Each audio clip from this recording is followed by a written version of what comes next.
Voilà, aujourd'hui, on est Tzom Gedalia. On va essayer de voir que le Rambam dit que tous les jeunes du calendrier sont des jeunes qui sont une source d'enseignement. Alors, on va essayer de voir qu'est-ce qu'on doit prendre du jeune de Gedalia Ben Achikam. Qu'est-ce qu'on doit prendre comme enseignement?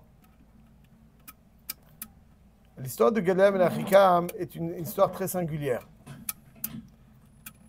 Gedalia Ben Achikam, l'histoire se passe après le Khorban Beit Rishon, l'épouvantable exil de Babylonie, après que Nebuchadnezzar ait exilé donc,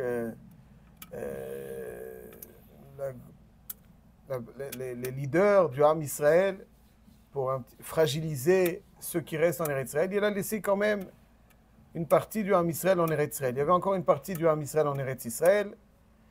Et il a nommé sur cette partie du peuple juif qui était resté en Eretz Israël après la destruction du premier Beth Amikdash, il a nommé un gouverneur qui s'appelait Gedalia Ben Achikam. Gedalia Ben Achikam était un homme qui est un leader qui voulait encourager le Ham Israël à revenir travailler Eretz Israël. Arrête, Nebuchadnezzar n'était pas intéressé à ce que Eretz Israël soit déserte. Lui, ce qui est intéressé, c'est qu'elle soit peuplée un petit peu pour qu'il paye certains impôts. Lui, ça l'arrange qu'il travaille la terre et qu'il lui envoie ce qu'ils doivent lui envoyer. Certes, qu'il soit affaibli, qu'il soit sous sa maîtrise, mais qu'il y ait encore d'agriculture, et donc qui dit agriculture, dit impôt, lui, ça l'intéressait. Donc, il a nommé un homme qui s'appelait Gedalia Ben Achikam, et les Juifs qui étaient un petit peu éparpillés en Eretz Israël, qui avaient réussi à passer entre les mailles du filet de Nebuchadnezzar, vont se regrouper autour de cet homme qui est Gedalia Ben Achikam. Donc d'une certaine façon, malgré l'épouvantable premier exil, il y a encore quelque chose en Eretz Israël, et il y a un homme qui essaie de redonner un petit peu de la vitalité à la présence juive en Eretz Israël. Et il va encourager les gens à se réunir. D'ailleurs, il habitera dans un lieu qui s'appelle Mitzpah, vraisemblablement à l'entrée de Jérusalem, près de Ramoth, aujourd'hui. Et il encourage donc les gens à revenir tout autour de lui. Mais ceux qui avaient vu donc, les massacres de Nebuchadnezzar hésitent à se réunir autour de lui. C'est le gouverneur nommé par le roi de Bavel, par Nebuchadnezzar. Et ils ont peur que Nebuchadnezzar revienne, envoie ses armées. Et il les encourage, il prête serment qu'il est là et que rien ne leur arrivera. Donc effectivement, il y a une grande partie de la population juive qui était restée après l'exil, qui se réunit tout autour de Gedalia Ben Achikam et qui redonne une certaine présence juive. Malheureusement, il y avait deux personnes qui voyaient d'un très mauvais œil ce leadership de Gedalia Ben Achikam. Le premier, c'était un juif qui s'appelait Ishmael Ben Netanya. Ishmael Ben Netanya, donc juste pour celui qui veut plus approfondir, et beaucoup de Mefarshim, cette histoire est racontée dans le Tanakh, décrite dans deux endroits, dans Mlachim Bet Perek Rafeh, dans Yirmiya Perek Mem Aleph Mem Bet. Et donc Ishmael Ben Netanya, qui était aussi un descendant biologique, je précise, de la dynastie de David Amelech. Voit d'un très mauvais œil donc ce leadership de Gedalia Ben Achikam, lui, il se prend pour celui qui aurait dû être nommé à sa place.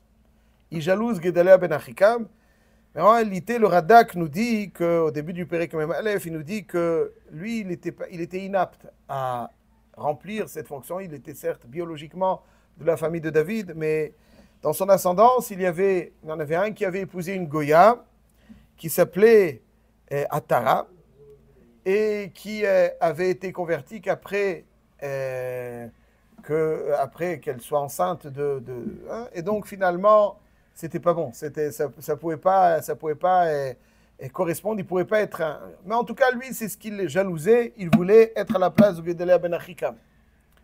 Et il y avait un autre aussi. Ça, c'était un goy qui voulait aussi. Le roi de Hamon voyait d'un très mauvais œil la présence de Gedalia Ben Achikam qui était nommé par le roi de Bavel. Donc ces deux se sont alliés et le roi de Hamon va envoyer Ishmaël ben Netanya abattre, assassiner un juif qui va tuer un juif, Gedalia ben Achikam. Le drame, c'est que il y avait autour de Gedalia ben Achikam, il y avait une forme de groupe d'hommes armés, dont l'un des leaders s'appelait Yochanan ben Kareach. Yochanan ben Kareach vient souffler à l'oreille de Gedalia et lui dit, écoute Gedalia, j'ai eu écho que Ishmaël ben Netanya complote contre toi et qu'il souhaite te tuer. Et il lui dit, laisse-moi le tuer avant qu'il arrive. Je sais qu'il veut te tuer. Donc, j'anticipe. Yochanan ben Kareach, nous dit le pasuk, Amar el Galileo baseter bamitzpah, les morts. El Chana ve'aket Ishmael ben Netanya. Ve'ish lo yeda. C'est-à-dire parce que pour ça, donc il lui dit, en douce, je le fais. Lama yakecha nafesh. S'il te tue, c'est très dangereux. Finalement, c'est un drame, un nouveau drame, parce qu'on n'est pas très longtemps après le Khorban Beit Rishon. Le Khorban Beit Rishon s'est passé en Av. On est en Av, Elul, Tishrei. On est au début du mois de Tishrei. 2 mois. On est 2 mois après le Khorban Beit Rishon. Et donc il lui dit encore un nouveau drame. Et là, il y a quelque chose de très singulier. Gedalia ben Achikam, qui était un tzaddik, il va avoir pour réaction, il lui dit, Vayamer Gedalia ben Achikam el Yochanan ben Kareach, al ta'aseh et hadavar hazeh, ki sheker ata dover el Ishmael. C'est pas possible, c'est inenvisageable.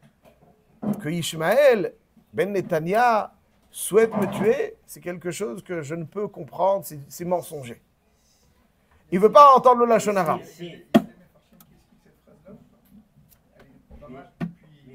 C'est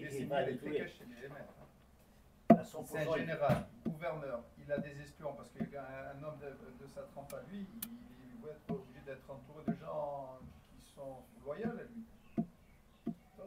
C'est à 100% qu'il va tuer.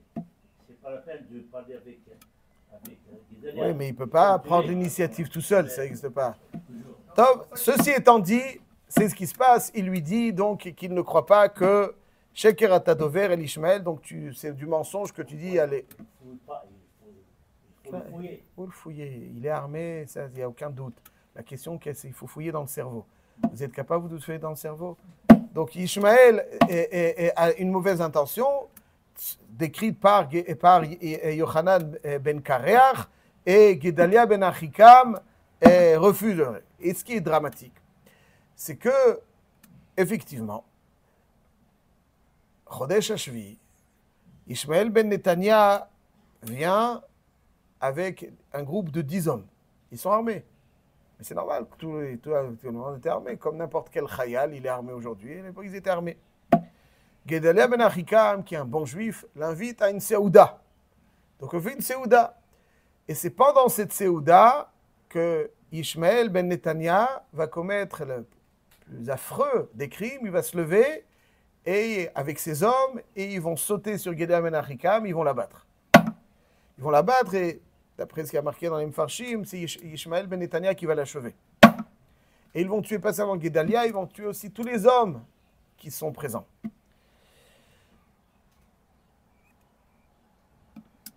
Dans la suite des Psukim, on nous raconte que Ishmael, donc il a fait un massacre là-bas, et il n'a pas laissé sortir cette atrocité qu'il avait fait. Il avait tué tout le monde.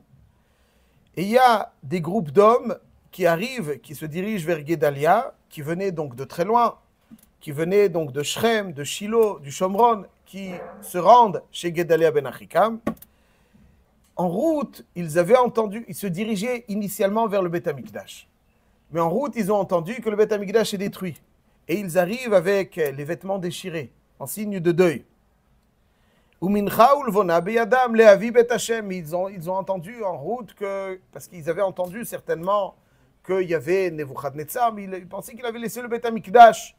Et dès qu'ils entendent en route que le Beth Amikdash est détruit, alors là-dessus, donc, ils déchirent le vêtement. Et Ishmael ben Netanya, ils se rendent donc chez Gedalia. Et Ishmaël sort de Mitzpah, donc de l'endroit dans lequel il avait commis son atrocité, et il arrive chez eux en pleurant. Holech halor uvoche. Pourquoi il pleure? Le Malbim, il explique qu'il pleure parce que, comme s'il leur disait qu'il est accablé par ce que lui demande Gedalia ben Achikam, dont il cache la mort, de les tuer. Parce que, il dit, Gedalia ben Achikam m'a demandé de vous tuer parce que on lui a demandé, de Nebuchadnezzar, lui le gouverneur nommé par Nebuchadnezzar, doit tuer tout celui qui se lamente sur le Beth Amikdash. Donc je suis vraiment désolé. Sous l'ordre de Gedalia ben Achikam, qu'il a lui-même tué, je vais devoir vous abattre. Vraiment désolé, je suis contraint, dit Ishmael ben Netanya. Et il cherchait, et effectivement, on nous dit qu'il va amener ce groupe d'hommes qui arrivent vers Yerushalayim. Il va les amener dans un endroit où malheureusement il va les abattre.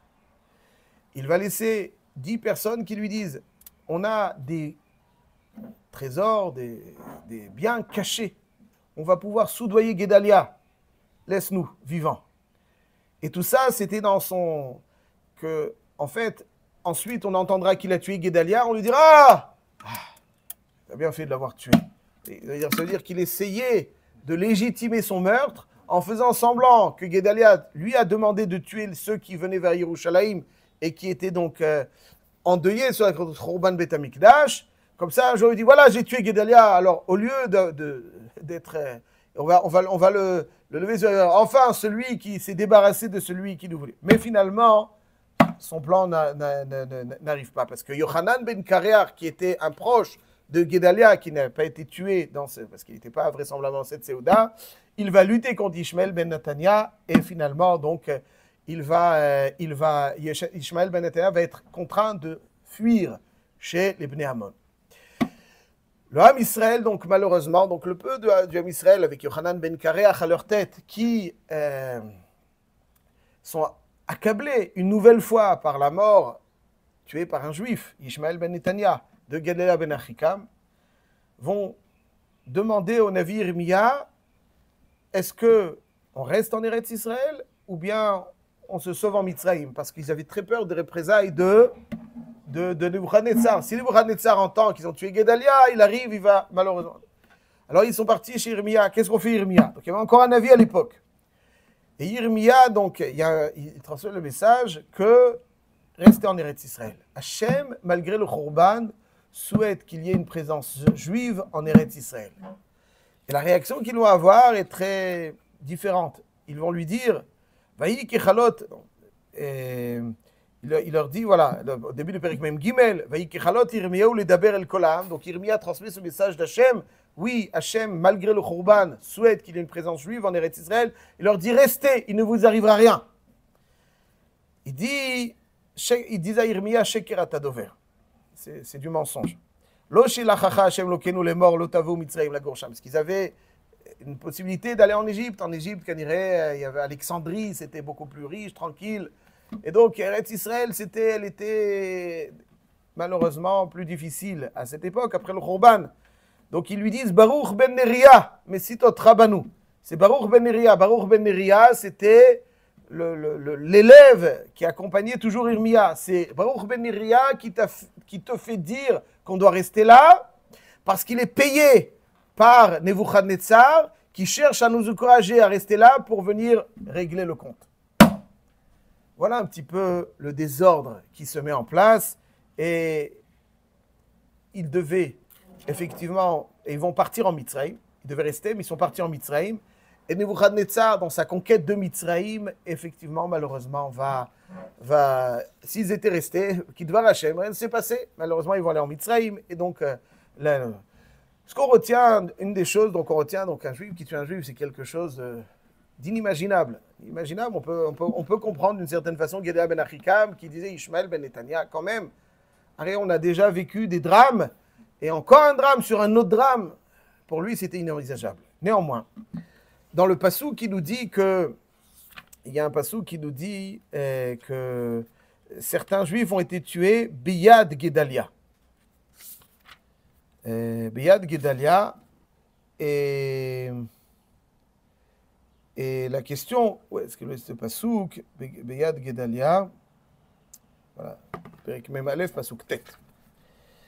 Va à bord Asher Ishlir Sham, donc il va les abattre, il va les jeter dans le bord. N'est-ce pas, quand il va faire style qu'il est complètement accablé par l'obligation qu'il a de les abattre, il va les jeter dans un bord. Et Kol Pigre Anashim Asher Ika Beyad Gedaliahu. Pourquoi il y a marqué Beyad Gedaliahu? Alors, le Pshat Pashout, le Malbim, il explique Beyad Gedaliahu parce qu'il a fait semblant que c'était sous l'instruction de Gedalia qu'il a fait. Mais Chazal, dans Masechet Nida, vont donner toute autre explication. Ils vont lui dire Beyad Gedaliahu, on donne une part de responsabilité à ce crime à Gedalia, parce qu'il n'a pas su être suffisamment vigilant. Et il voyait le bon trop bon partout. Le Mesilat Yesharim dans Perek Raf, il dit que donc le drame de cette époque qui a causé cette conséquence que Eretz Israël va être déserte complètement, c'est parce que Gedalia ben Achikam est trop chassid. Celui qui voit pas le mal et qui voit partout du bon, c'est mauvais. Celui qui voit partout le mal aussi, c'est mauvais. Mais celui qui voit partout le bon, il ne sait pas se méfier. Il ne sait pas se méfier. Tu arrives en Eretz Israël, tout le monde est bon, tout le monde est gentil, c'est tout cachère, c'est tous des juifs. Voilà. Alors, il faut savoir être vigilant dans la vie. Ça, c'est vrai, mais c'est dangereux, c'est mauvais. Aseret Yemetshuva Malchut Hashem, ça s'inscrit donc dans cette continuité. Pourquoi? Parce qu'être Mamlich HaKadosh Baruch Hu, c'est être capable de faire le discernement et pas dire, ouais, je vois que le bon, tout au long de l'histoire, surtout chez nous les Sfaradim. Que du bien. Que du bien. Bon, c'est que du bien, mais ça nous a coûté très cher. De ne pas savoir qu'il y avait des fois des institutions qui venaient s'implanter en disant, voilà, je vais enseigner le français, je vais enseigner les maths, je vais enseigner les trucs, je vais enseigner... Venez. Ah, c'est des juifs, c'est bien. Avoir la capacité de discerner, c'est voir le bon, mais se méfier de ce qui paraît peut-être bon, mais qui finalement, il faut voir plus important. Il dit, le Mesilat Yesharim, dans Perek Raf, il dit que c'est ça qui a causé aussi la destruction du second Beth Amikdash. Pourquoi? Parce qu'il dit, dans Bar Kamsa, il a envoyé le gouverneur, là-bas, il a envoyé un korban. Mais il a fait un moum. Alors, Zechalia ben Avkilas, il dit, alors Chachamim dit, ok, c'est dangereux, on va l'offrir ce mizbeach. Puis quoi, nefesh? Non, Yomru ba'alei moumin krivin gabe mizbeach. Aïe, tzidkout. Yomru ba'alei moumin krivin ala mizbeach. Et après, tu vois les conséquences. Alors ils vont le tuer. Non, on ne va pas le tuer. On peut tuer un juif comme ça. Et voilà donc les conséquences. Ça, c'est le yesodot. Avoir la capacité de discernement et de ne pas voir tout comme bon. On est parmi les juifs. Baruch Hashem, Zachinu.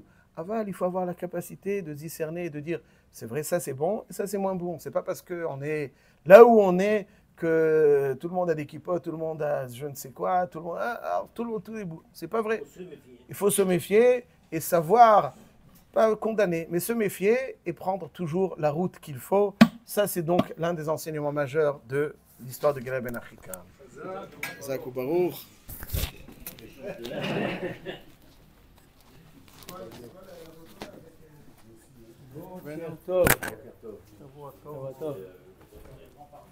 תזכו לסיים בפוסט,